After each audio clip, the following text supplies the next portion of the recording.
బుల్టెలో breaking చూస్తున్నాం. రోజుకు అమ్మ న్యూస్ కు పెరుగుతున్న ఆదరణ చూసి ఓర్వలేక అక్రమ కేసులు బనాయించారని కంది శ్రీనివాసరెడ్డి అన్నారు. ఈ నేళ్లు ప్రశ్నించేవారు లేక ఆదిలాబాద్ లో జోగురామన్న ఇష్టారాజ్యంగా వ్యవహరించారని తెలిపారు. తాను వచ్చాక జోగిరామన్నను ప్రశ్నిస్తున్నానని, అది ఓర్వలేక కుట్రలకు తెరలేపారని విమర్శించారు. రాజకీయంగా ఎదుర్కొనలేక కక్ష సాధింపులుగా పాల్పడ్డారని మండిపడ్డారు.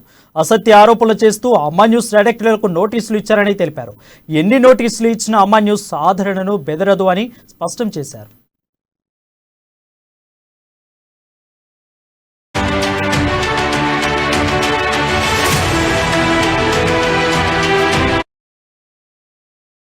బుల్టెలో బ్రేకింగ్ చూస్తున్నాం. రోజుకు అమ్మ న్యూస్ కు పెరుగుతున్న ఆదరణ చూసి ఓర్వలేక అక్రమ కేసులు బనాయించారని కంది శ్రీనివాసరెడ్డి అన్నారు.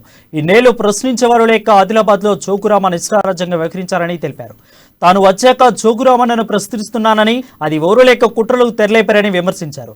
రాజకీయంగా ఎదుర్కొనలేక కక్ష సాధింపులకు పాల్పడుతున్నారని మండిపడ్డారు. అసత్య ఆరోపణలు చేస్తూ అమ్మ న్యూస్ డైరెక్టర్లకు నోటీసులు ఇచ్చారని తెలిపారు. ఎన్ని నోటీసులు ఇచ్చినా అమ్మ న్యూస్ అదరదు బెదరదు అని స్పష్టం చేశారు.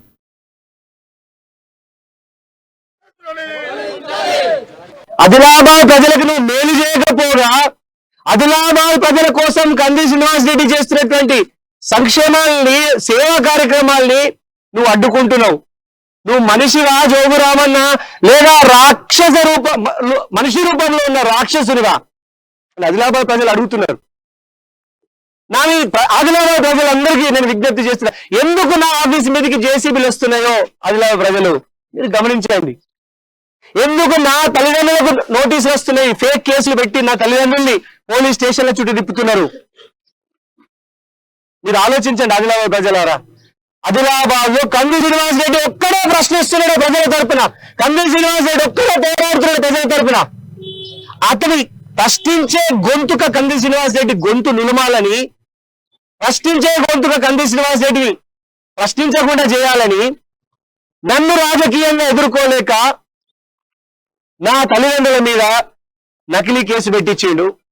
కానీ జోగురామన్న 4 లక్షల పైగా ఆదిలాబాద్ ప్రజల దగ్గర నీ అక్రమాల చిట్టా ఉంది. నీ కొడుకులు చేసే అక్రమాలు, మున్సిపల్ చైర్మన్ నీ పెద్ద కొడుకు పూర్వేందర్ చేసే అక్రమాలు, నీ చిన్న కొడుకు మహేందర్ చేసేటువంటి అక్రమాల చిట్టా అంతా ఆదిలాబాద్ ప్రజల చేతిలో ఉంది.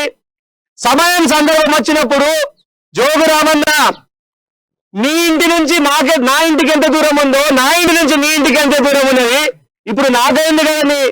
కానీ నిజమైన అవినీతి అక్రమాలు చేసిన జోగురామన్న నీ ఇంటికి ED, CBI, enforcement directorate, CBI, income tax department ఇవన్నీ వచ్చేటువంటి కాలం ఎక్కువ కాలం లేదు.